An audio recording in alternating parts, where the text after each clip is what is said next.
계속 서신 채로 말씀 봉독하겠습니다. 하나님께서 오늘 우리에게 주시는 말씀은 에스더 1장 1절에서 22절입니다.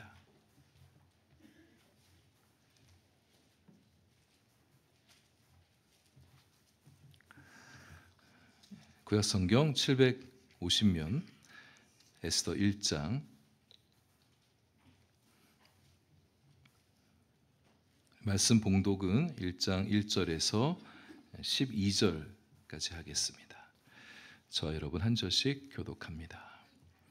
이 일은 아하수에로 왕 때에 있었던 일이니 아하수에로는 인도로부터 구스까지 127 지방을 다스리는 왕이라.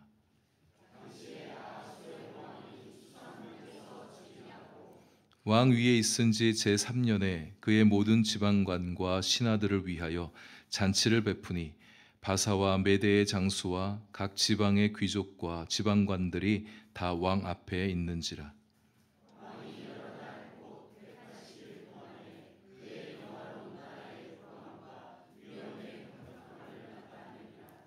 이날이 지남에 왕이 또 도성 수산에 있는 귀천간의 백성을 위하여 왕궁 후원뜰에서 7일 동안 잔치를 베풀세.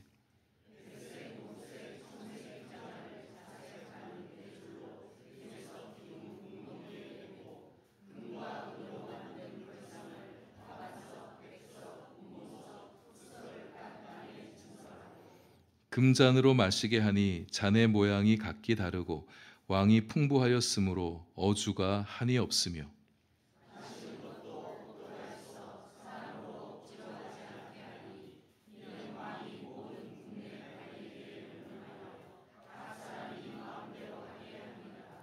왕후 와스디도 아하수에로 왕궁에서 여인들을 위하여 잔치를 베푸니라.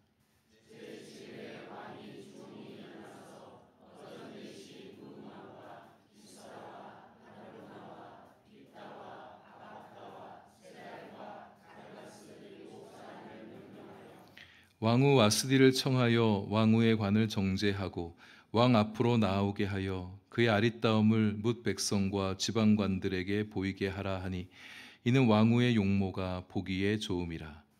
그러나 왕후 와스디는 내시가 전하는 왕명을 따르기를 싫어하니 왕이 진노하여 마음속이 불부는 듯 하더라. 아멘. 기도하겠습니다. 하나님 아버지, 이제 말씀을 들으려 합니다. 이제 저희들을 주님 말씀 앞으로 가까이 하여 주옵소서. 우리 모두 각 사람에게 들려주시는 주님의 세미한 음성을 듣게 되기를 원합니다. 오늘의 말씀으로 우리 영혼을 만져주시고 위로해 주시며 우리의 삶을 새롭게 하여 주옵소서. 예수님 이름으로 기도합니다. 아멘. 지난 행복 플러스데이 앞에까지 말씀을 나누었던 사도행전 강해는요, 잠시 좀 뒤로 미루고 7월, 8월 2달 남짓 민족을 구원하기 위해서 뜨거운 신앙을 불태웠던 에스더서의 말씀을 여러분들과 함께 나누고자 합니다. 성경 통독해 오시면서 에스더 말씀을 묵상하실 때 좀 재밌다, 좀 흥미롭다, 다음 장의 내용이 궁금하다, 이런 마음 가지신 분들 꽤 있었을 텐데요. 저도 그렇게 다시 에스더 말씀을 읽었고, 말씀을 읽는 중에 우리 성도님들과 이 말씀을 좀 주제로 함께 나누고 싶다, 이런 마음을 좀 갖게 됐습니다. 하여 사도행전 말씀은 좀 뒤로 미루고 에스더서의 말씀을 가지고 여러분들과 함께 은혜를 나누고자 합니다. 에스더서의 여러 가지 주제들을 우리가 발견해낼 수 있지만 가장 중요한 주제는 좀 빨리 말하면 하나님의 섭리를 말하는 책이다, 이렇게 얘기할 수 있겠습니다. 인간의 역사가 전개되어 오는 동안에 하나님이 인간의 눈앞에 전면적으로 드러나지는 않지만 배후에 하나님의 섭리가 작동하고 있다는 것을 매우 선명하게 말씀해 주는 책이 바로 에스더이죠. 근데 에스더서를 읽어보게 되면 독특한 점이 보여지는데 하나님이란 단어가 한마디도 나오지 않아요. 하나님이란 단어가 한마디도 나오지 않는데 이게 어떻게 성경책에 수록이 됐나, 이런 궁금증도 자아나게 되기도 하는데, 그럼에도 불구하고 우리는 하나님의 섭리가 이 책 안에서 매우 촘촘하게 세밀하게 작동하고 있다는 것을 발견해낼 수가 있습니다. 물론 하나님의 부재 속에서 하나님의 손길과 섭리를 느끼려면 믿음의 렌즈가 있어야 됩니다. 믿음의 렌즈가 필요해요. 믿음의 렌즈로 보게 되면 이렇게 하나님의 역사가 선명할 수 있나? 우리는 그렇게 느끼게 되어질 것입니다. 하나님의 이름 한 번도 나오지 않는 책에서 하나님의 손길과 흔적을 찾아보는 재미도 일면이 있지만, 방금 말씀드린 것처럼 하나님의 부재 속에서 하나님의 섭리를 발견해내는 것, 그것이 에스더서가 우리에게 던지는 가장 중요한 신앙적 도전이라 그렇게 말할 수 있겠습니다. 하나님은요, 우리가 일상의 삶에서도 하나님을 발견하기를 원하십니다. 우연처럼 벌어지는 세상의 숱한 일들 가운데, 여러분 하루에도 얼마나 우연스러운 일들 많이 겪으며 사세요? 근데 그게 우연이 아니라 하나님의 계획과 하나님의 뜻 가운데 내 앞에 펼쳐지는 일이라는 것을 아는 자가 되기를 바라시는 거예요. 우리 하나님을 일요일 만에 하나님이 아니라 교회에서 와서 하나님 예배하고 하나님 말씀 듣는 것으로 나 신앙생활 다 했다 이런 게 여기는 게 아니라, 월요일부터 토요일까지 일상의 삶에서도 하나님의 이름이 한 번도 들려지지 않는 세상 속에서 하나님을 느끼고 하나님을 경험하고 하나님과 함께 살아가는 성도가 되기를 바라신다는 거예요. 교회에서만이 아니라 가정에서도, 일터에서도, 학교에서도 내 인생의 경험과 이야기들 모든 것이 하나님과 무관한 게 아니라 하나님 안에 놓여져 있는 내 삶이라는 것을, 하나님과 함께 만들어가는 인생이라는 것을 아는 성도가 되기를 바라신다는 거죠. 내 개인의 인생뿐이겠습니까? 우리 하나님은 역사의 주인이시잖아요. 모든 세상을 그분의 손 위에 올려놓고 다스려 가신 하나님이십니다. 하나님께서 통치하시고 다스려 가시는 세상이라는 것을 우리가 믿는 자가 되기를 바라시는 거죠. 하나님의 섭리의 눈으로 이 세상이 되어가는 모습들을 보고 이해하고 해석하고 받아들인 자가 되기를 바라시는 겁니다. 그것이 에스더서가 우리에게 던져주는 중요한 메시지다, 이렇게 말할 수 있겠습니다. 하나님의 섭리를 잘 느끼지 못하는 이유는, 하나님께서 무척이나 우리 가까이 계시는데 그것을 잘 인지하지 못하는 이유는, 우리가 하나님을 인지하는 영적 감각이 아직 깨어나지 않아서 그렇습니다. 믿음의 감각이 덜 발달되어 있기 때문에 하나님의 역사를 우리가 잘 느끼지 못하는 거예요. 그래서 우리가 믿음을 키우셔야 됩니다. 믿음의 눈이 떠지셔야 됩니다. 이 에스더서 말씀을 함께 나눠가는 동안에 여러분의 믿음의 눈이 밝아지게 되길 바랍니다. 그래서 하나님의 섭리가 보여지는 거예요. 하나님께서 이렇게 일하시고 계시는구나 깨달아지는 거예요. 그 하나님께서 내 삶에도 이렇게 깊숙이 들어오셔서 가까이 계셔서 내 삶을 다스리고 인도해 가신다는 것을 발견하게 되는 은혜가 우리에게 있게 되기를 바랍니다. 세상사 모든 것을 주관하신 하나님의 섭리에 눈이 뜨게 되어지면, 우리가 하나님의 자녀잖아요. 하나님의 자녀를 하나님께서 어떻게 가까이에서 우리를 살피시는가에 대한 눈이 떠지게 되어지면 우리가 하나님 사랑하는 마음이 더 깊어지게 됩니다. 하나님 경외하는 마음이 더 커지게 되어져요. 그리고 우리 인생을 살아가는 가운데 우리 마음에 말할 수 없는 평안함과 여유도 생기게 되어집니다. 위기를 만나도 안절부절 우왕좌왕하지 아니하고 낙심하지 아니하고 담대하게 설 수 있는 힘도 우리 안에 생기게 되어집니다. 에스더 묵상을 통해서 우리의 믿음의 한 계단 더 올라서시게 되고, 하나님과 세상을, 하나님과 또 세상과 나 자신을 믿음의 눈으로 들여다보는 그 믿음의 시야가 더 깊어지고 넓어지고 커지는 우리 성도님들 되실 수 있기를 바랍니다. 오늘 1장의 말씀을 살펴볼 텐데요, 분량이 상당히 많아서 말씀 봉독도 전반부만 했습니다. 내용이 그렇게 어렵지 않습니다. 1장 내용 좀 넓게 살펴보면서 우리가 함께 묵상할 생각들, 메시지를 좀 살펴보긴 할 텐데, 근데 1장 에스더서 전체가 갖는 의미는, 이 1장이 에스더서에서 전체 에스더 안에서 갖고 있는 의미는 1장 자체의 내용보다도 에스더서의 주인공인 에스더를 등장시키기 위한 하나님의 일종의 빌드업이다, 우리 이렇게 좀 생각해 볼 수 있겠습니다. 에스더가 어떻게 부상하게 되었는가를 알려주는 배경이 오늘 1장의 말씀입니다. 그 내용에, 그 이야기 안에 좀 들어가 보겠습니다. 이야기의 첫 등장인물은 아하수에로 왕입니다. 세계사에서 크세르크세스 1세로 알려진 사람이죠.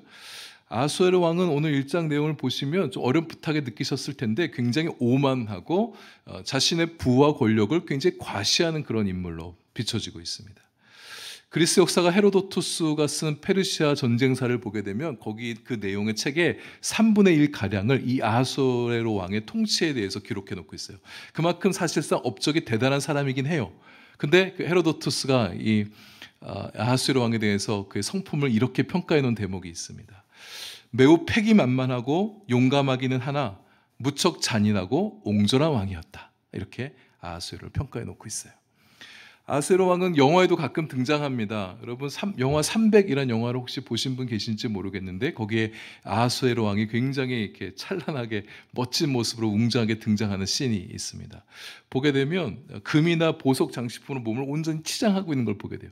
전쟁에 나온 왕인데 군복으로 막 하는 게 아니라 화려한 보석들로 자기를 감싸고 있는 모습으로 보여주면서 그렇게 전쟁 씬에 등장하는 모습을 보게 돼요. 실제로 아하수에로 왕이 보석을 그렇게 좋아했답니다. 전쟁에 나갈 때도 자기를 치장하고 꾸미고 화려하게 꾸미고서 그렇게 전쟁에 나갔다고 얘기하고요. 아하수에로 왕뿐만 아니라 페르시아 대부분의 왕들이 보석을 참 좋아하고 자기 꾸미는 걸 좋아해서 어떤 왕들은 자기 수염에다가 보석을 다 달아놓기도 했대요. 그만큼 화려하고 호사스러운 삶을 살던 왕들이 페르시아의 왕들이었었습니다. 그만큼 나라가 부유하기도 했었기도 했고요. 아하수에로 왕의 권력이 상당히 강력했는데 오늘 1절에 보시면 그의 영토가 인도에서 구스까지다 이렇게 말하고 있죠. 구스는 오늘날 북아프리카의 에티오피아 지역을 얘기합니다. 한번 지도를 한번 펼쳐보고 상상해 보세요. 인도부터 북아프리카 지역까지 온 영토를 다 장악하고 패권을 가지고 다스리고 있었던 왕이었어요. 그래서 전국을 127개 지방으로 나눌 만큼 굉장히 권력을 구가하고 있었던 아하수에로 왕이었습니다.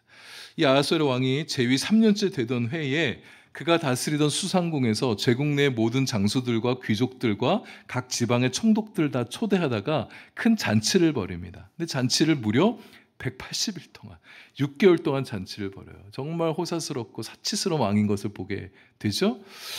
그럼 6개월 동안에 모든 사람들이 귀족들이 다 와서 잔치에 참여했냐? 그건 아닙니다. 만약 그랬다가는 아무리 노는 걸 좋아하는 귀족들이라 할지라도 6개월 동안 공물을 비게 되어지면 그렇지 않아도 강탈로 다 빼앗은 민족들을 다른 지방의 민족들인데 그들이 반란을 일으킬 수도 있겠죠.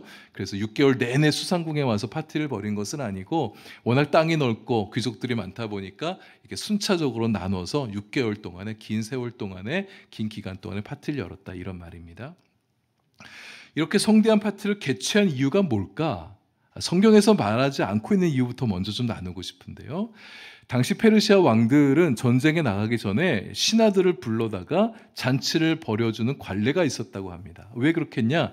사기 진작하는 거죠. 이제 전쟁 나갈 테니까 우리 군사들 또 지휘관들의 마음을 좀 북돋아줘서 전쟁 힘있게 할 수 있도록 사기 진작용으로 파티를 열었다고 합니다. 당시 어떤 전쟁을 앞두고 있었냐면 그리스 원정을 앞두고 있던 거예요. 그리스 연합국이 점점 세력이 커져가고 있으니까 그리스를 이제 점령하기 위해서 이렇게 계획을 세우고 있었고 그것을 앞두고 파티를 열었던 것이고 일종의 작전 회의도 이 수상궁에서 이루어지고 있었던 것으로 보여집니다.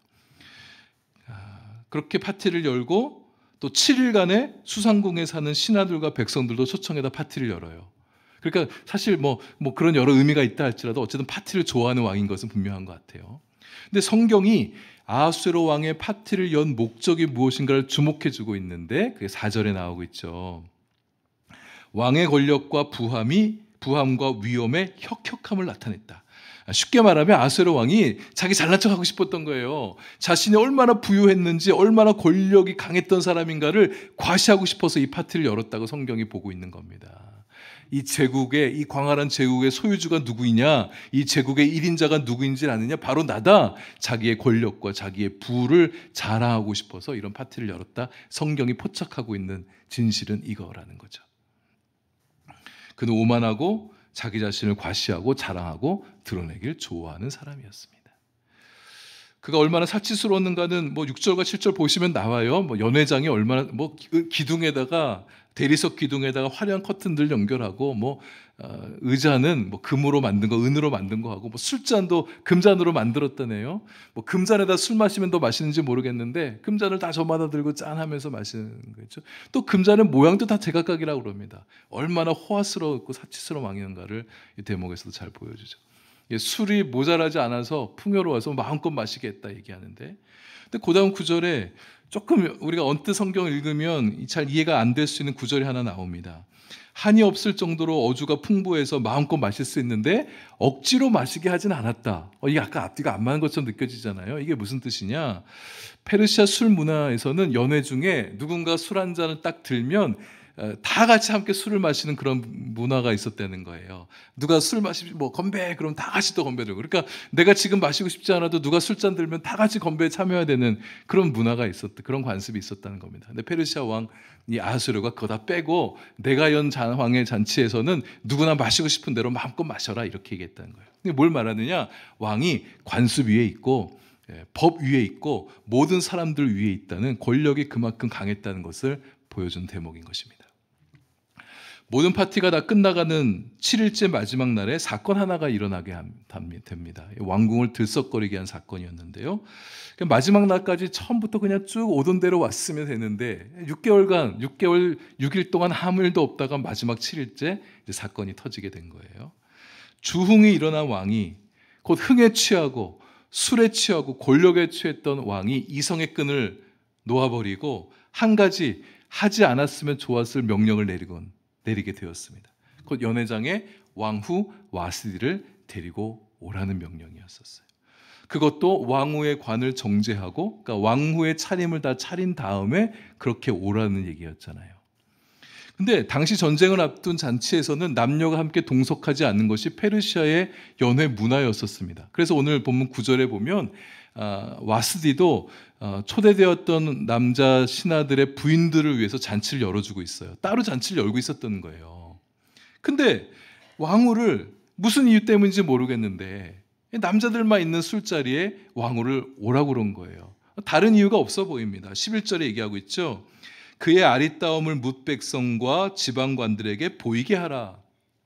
그냥 말하자면 제국의 어머니로서의 왕후의 어떤 품위를 보여주고 싶어 했던 게 아니에요. 어떤 지혜가 아름다운 왕후의 그런 지혜를 보여주고 싶었던 게 아닙니다. 왕후의 어떤 고견 뭐 이런 거 들어보려고 초대한 게 아니라 그의 용모가 아름다워서, 말하자면 왕후가 예뻐서 그 신하들 앞에서 내 부인이 얼마나 예쁜가 그거 자랑하고 싶어서 불렀다는 거예요. 다 가진 왕이 아름다운 여인마저 가졌다는 것을 보여주고 싶었던 것입니다. 그리고 자기 권위를 자랑하고 싶었던 거예요. 난 내가 말하면 누구든지 다 내 말을 들어. 왕후라도 내가 오라 그러면 와. 자기의 권력을 과시하고 싶었던 거죠. 근데 놀랍습니다. 왕후가 왕의 명령을 거부한 거예요. 당시에는 왕의 명령은 거의 신격화된 존재의 말이기 때문에 다 따라야 됐던 시대였었거든요. 그 왕후가 왜 연회장에 가고 싶어 하지 않았나? 다른 이유 있었던 것 같지 않습니다. 남녀가 구분되는 술자리에 안 나가는 게 관례니까 관례를 지키고 싶었던 것 같고, 또 왕후의 관을 쓰고 나을 만큼 공식 테이블도 아니고 왕후가 있어야만 되는 자리도 아닌 그저 술 취한 남자들의 술판을 벌이고 있는 자리에 그저 눈요깃감으로 나타나는 것에 대해서 왕후의 마음이 편치 않았던 것이었죠. 왕으로서의 채통과 위신도 있는데 술 취한 남자 신하들 백성들 앞에서 눈요깃감이 되고 싶어 했겠습니까? 왕후 모시고 오라고 7명이나 4시까지 불렀던 왕이었었어요. 연회장에 모인 백성들 신하들, 야 이제 우리 왕후의 아름다운 모습을 직관할 수 있겠구나, 내심 기대했는지 모르겠어요. 근데 그런 기대가 다 산통이 나버렸죠. 보기 좋게 퇴짜를 맞았습니다. 아하수에로 왕 어떻게 반응합니까? 심히 진노합니다. 분노의 격정에 사로잡히게 되어집니다. 자기 말 듣지 않은 왕후에 대해서 화가 잔뜩 나게 됐습니다. 그는 왕후에 대한 존중은 없었어요. 왕후가 왜 오지 않았을까? 한 번도 생각해 보지 않는 것 같습니다. 잠시라도 생각하지 않습니다. 누구라도 거스를 수 없는 명령을 지키지 않은, 거부한 것에 대한 것에만 화가 나 있습니다. 물론 왕후가 오지 않은 것 때문에 불편할 수 있죠. 화가 날 수 있습니다. 왜 그랬는지 불편할 수 있죠. 그런 생각이 있는 왕이라면, 사람을 좀 존중하는 왕이었다면 왜 그랬는지 한 번쯤은 생각해 볼 수도 있었을 텐데, 이 아하수에로 왕은 그런 게 전혀 없었습니다. 권력을 가진 사람은 사람을 힘으로 누르고 통제하는 욕망을 주의해야 됩니다. 누구든 자기 마음대로 움직일 수 있다고 생각하는 그 생각이 결국 자기를 망치게 만듭니다. 아무리 큰 권력을 가져도 자기 마음대로 할 수 있는 게 아니죠. 권력을 가진 자는 권력을 더욱 조심스럽게 사용할 수 있어야 됩니다. 권력을 주신 하나님께서 왜 권력을 주신 거겠습니까? 권력을 가지고 다른 사람들을 이롭게 하라고 주신 것이죠. 권력을 타당하게 사용할 때 권력은 더욱 강화되어지는 것이죠. 자기 욕망의 충족을 위해서 권력을 사용하면 그때로부터 권력은 힘을 잃어버리게 됩니다. 왕으로서 무척 당황스럽고 화도 나고 자존심도 상하고 이대로 둬선 안 되겠다 생각이 들었던 것 같아요. 그래서 잔치가 끝난 다음에 아마도 주변 측근 신하들, 현자라고 불려진 사람들 다 불러 모읍니다. 어떻게 할까? 대책회의를 하는데 왕의 명령에 불복종한 왕을 어떻게 처치할까? 성경에 쓰여진 단어를 보세요. 이 사안을 어떻게 처리할까? 이렇게 지금 회의하자고 현자들을 불러 모았습니다.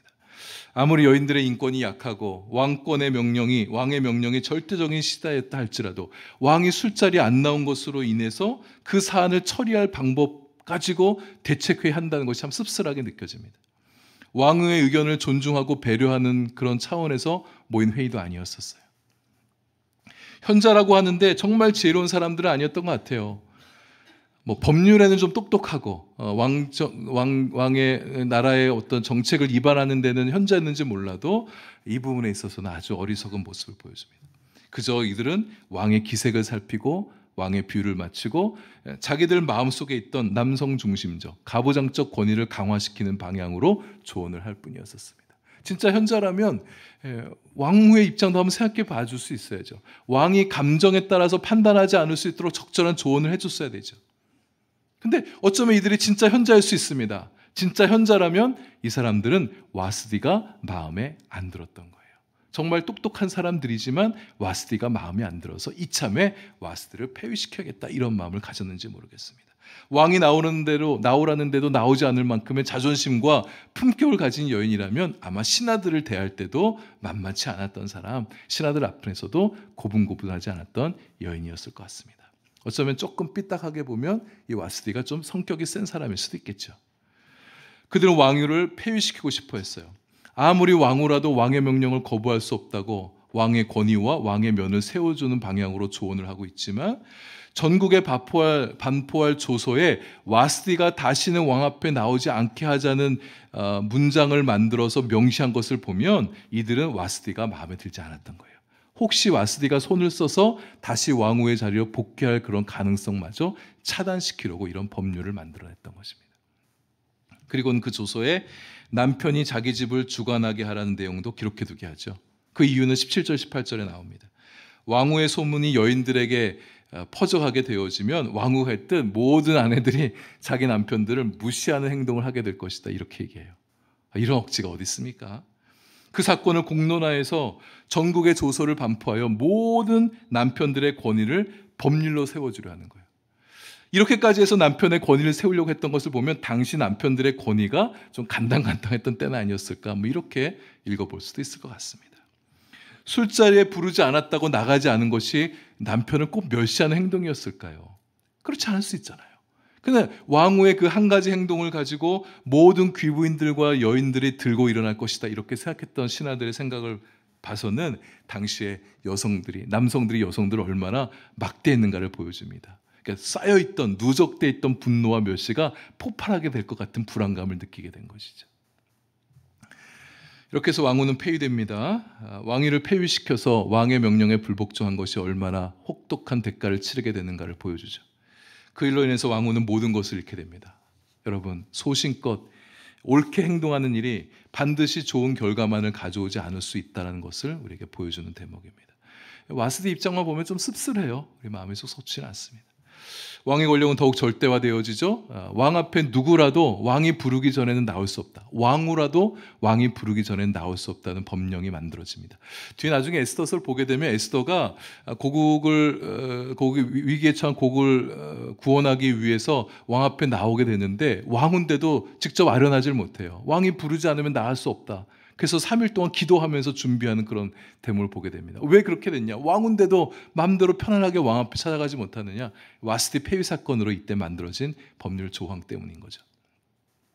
신하들의 조언도 잘 분별하여 들을 줄 알아야 지혜로운 군주가 되는 건데, 좋은 통치자가 되는 건데, 조언도 들으면서 잘 가려들을 수 있어야 하는 능력이 있어야 되잖아요.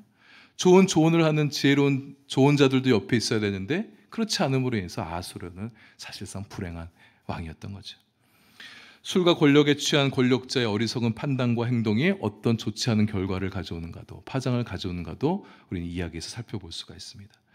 아무리 시대가 옛날이어도 가정에서 부부가 서로 사랑과 이해와 배려를 통해서 서로 사랑해야 좋은 부부 관계가 되는 거잖아요. 근데 서로 존경도 그렇게 생기는 건데 법률로 부부관계를 만들어서 일방적으로 존경하는 구조를 만들어서 그걸 법률화시키는 그런 사회, 건강한 사회가 아닌 것이죠. 배우자가 있는 성도님들 많이 계시는데 우리 남편과 아내의 존경을 받으려면 사랑으로 존경을 받으셔야죠. 섬김으로 존경을 받으셔야 됩니다. 서로 이해하고 배려하고 서로를 맞춰주면서 서로 서로 존경하는 그런 부부 사이를 우리가 이뤄갈 수 있어야겠어요. 이렇게 해서 1장 이야기가 끝나는데요. 이 와스디 폐위를 둘러싼 아하수에로 왕을 우리가 반면교사로 삼아서 도덕적, 인성적 여러 교훈을 얻을 수도 있겠는데 여기서 끝나면 우리는 에스더 1장 말씀을 온전히 이해한 게 아닙니다. 그러니까 서론에서 말씀드린 것처럼 이 일련의 이야기들 배후에서 일을 만들어 가신 하나님을 우리가 느낄 수 있어야 됩니다. 수상궁에서 일어나는 여러 가지 일련의 과정들 속에는 하나님이 드러나진 않지만 실은 하나님의 섭리가 서서히 움직이고 있다는 사실을 우리가 주목해 보셔야 됩니다. 이 궁중에서 일어나는 모든 일들이 에스더를 등장시키기 위한 과정이었다. 와스디의 폐위가 곧 에스더의 궁궐 입성으로 이어지기 때문입니다. 그런데 여기서 우리가 좀 한 가지 생각해 볼 건 있어요. 와스디의 폐위가 된 그 일 자체는 안타깝고 아쉬운 일입니다. 좋은 일은 아니죠. 와스디를 아무리 좋게만 보는 게 문제가 있으니까 조금 우리가 좀 삐딱하게 좀 볼 수 있다 하더라도 이후 신하들이 행한 일들을 보게 되면 와스디만 나쁜 여자 이렇게 보기가 참 어려운 모습을 보게 되어요. 그럼 우리가 이런 질문이 생길 수가 있습니다. 그 와스디의 폐위를 하나님께서 직접 꾸미신 일이냐? 와스디의 폐위에도 하나님의 섭리가 작동하고 있다면 하나님께서 친히 주동하셔서 와스디가 폐위된 일이냐? 와스디 폐위 이후에 신하들이 좋지 않은 법안을 만들어냈는데 그것도 하나님이 친히 주동하신 일이냐? 하나님의 섭리하신다면 그것도 하나님께서 만들어내신 일이냐? 우리 이런 질문을 가지게 될 수 있습니다. 근데 그거는 아니라는 것이죠. 그렇게 생각할 수는 없습니다. 하나님께서 직접 그 일을 꾸미셨다고 보게 되면 그것은 하나님의 정의와 공의로운 성품, 하나님의 사랑의 성품, 약자를 배려하신 하나님의 성품에 위배되는 일입니다. 하나님께서는 그렇게 일하시지 않습니다. 여기서 우리는 하나님의 섭리가 때때로 우리의 이해를 넘어서기도 한다는 사실을 인정할 수 있어야 됩니다. 우리가 다 납득되는 방식으로 하나님의 섭리가 작동하는 게 아닙니다. 그래서 하나님의 섭리가 때때로 우리에게 신비스럽게, 때로는 모호하게, 때로는 난해하게 느껴지는 것이죠. 와스디를 폐위시키고 그로 인해서 가부장적 조소가 하나님의 직접적인 뜻이었다고 말해서는 안 됩니다. 그러나 인간의 잘못된 선택과 결정 위에도 하나님의 섭리의 손길은 역사하고 있다. 때로는 인간의 잘못된 결정을 허용하시면서 그러나 그 잘못된 결정에 하나님이 깊숙이 개입하시면서 좋은 방향으로 일을 바꿔가신 하나님이심이 하나님의 섭리 가운데 그것이 하나님의 섭리한 모습이라고 우리가 그렇게 인정할 수 있어야 된다는 거예요. 만약 와스디가 폐위되지 않았다면 하나님은 다른 방식으로라도 에스더를 왕궁에 들이실 수 있습니다. 유대 민족을 몰살시키려 했던 하만의 계획을 하나님께서 얼마든지 다른 방식으로 좌초시킬 수가 있으신 거예요. 그러나 인간이 선택하는 그 결정에 하나님의 뜻이 이루어진 방식으로 개입하셔서 결국은 그분의 뜻에 합당한 방식으로 일을 움직여 가신 하나님, 이것을 두고 우리가 하나님의 섭리다 이렇게 말하는 것입니다. 말씀을 맺습니다. 하나님은 세상과 모든 역사의 주인이세요. 하나님이 다스리신 세상입니다. 그런데 우리 눈에 보이는 세상은 때때로 이상하게 보일 수가 있어요. 과연 하나님이 섭리하시는데 이 세상이 이렇게 흘러갈 수가 있는가? 우리의 궁금증과 의아함을 자아낼 때가 있습니다. 그래도 하나님은 결국 세상을 섭리해 가신 분이시다. 세상 역사가 이상하게 납득이 되지 않는 방식으로 전개되어 하고 있어도 그럴 때가 있어도 역시 하나님의 섭리 안에 있다는 것 우리가 신뢰할 필요가 있습니다. 하나님은 인간의 악한 계획, 인간의 악한 계획이 잘했다는 게 아니에요. 그러나 인간의 악한 계획도 허용하시면서 그 인간의 역사 속에 때론 개입하셔서 그 악을, 인간의 악한 결정을 선한 방향으로 바꾸어 움직여 가시면서 하나님이 개입하셔서 일을 만들어 가신 하나님이심을 우리가 알 수 있기를 바랍니다. 우리 개개인의 인생에도 하나님의 섭리가 있어요. 일상적으로 또는 우연하게 펼쳐지는 모든 일들 배우에 섬세한 하나님의 계획과 섭리가 있다. 이것이 우리가 받아들이고 이해해야 될 하나님의 섭리 신앙입니다. 때때로 내 삶에 일어나지 않았으면 좋겠다는 일도 일어납니다. 그것이 우리 마음을 힘들게 해요. 우리 마음에 고통을 안겨다 줍니다. 그냥 다 이해되지 않아도 넓게 보면 하나님의 신비롭고 커다란 큰 그림 안에 있는 섭리라는 것을 우리가 이해할 수 있게 되면 좋겠습니다. 죄는 싸워야 돼요. 불의와는 대항할 수 있어야 됩니다. 옳지 않은 일에는 와스디처럼 소신껏 용기 있는 결단을 내리기도 해야 됩니다. 그런데 그 어떤 선택의 결과가 바람직하게 나타나지 않을 수도 있어요. 우리는 꼭 우리가 어떤 좋은 선택을 내릴 때 반드시 좋은 결과가 나오길 바라는데 그렇지 않을 수도 있습니다. 좋은 결과만 나타나야 그게 하나님의 섭리고, 좋은 결과가 나타나지 않으면 그것은 하나님의 섭리가 아니다, 이렇게 생각하시면 안 됩니다. 예상 밖에 좋지 않은 방향으로 흘러간다 할지라도 그 과정 속에서도 하나님의 섭리가 흐릿하게나마 진행되고 있음을 신뢰하는 우리가 될 수 있기를 바랍니다. 세상에는요, 선하고 정의로운 행동에 좋지 않은 결과가 나타나는 사례들이 적지 않게 있습니다. 왜 그렇게 하시는지, 왜 그렇게 내버려 두시는지 솔직히 잘 모르겠어요. 그러나 결국은 모든 것을 합력하여 선을 이루어내신 하나님이심을 우리는 신뢰할 수 있습니다. 저도 그분을 분명히 붙들고 살아가고 있죠. 긴 시간 후에는 왜 하나님께서 그때 그 실패를 내버려 두셨는지, 왜 내게 있는 그 고통을 묵인해 두셨는지를 알게 되는 때가 오게 되어질 것입니다. 만약 나의 실패 때문에, 나의 고통 때문에 나한테는 유익은 없었지만 또 다른 누군가에게 유익을 가져다 줄 수 있으면 그것도 나를 사용하셔서 하나님의 뜻을 이룬 하나님의 섭리다, 우리 이렇게 인정할 수 있습니다. 우리가 하나님의 섭리 생각할 때 너무 이기적으로만 생각하지 않았으면 좋겠어요. 하나님은 세상의 모든 것들을 합력하여 선을 만들어 가실 때 때로는 안타깝지만, 우리가 달갑진 않지만 우리의 고통을 통해서도 선을 이루어 가시기도 하기 때문이에요.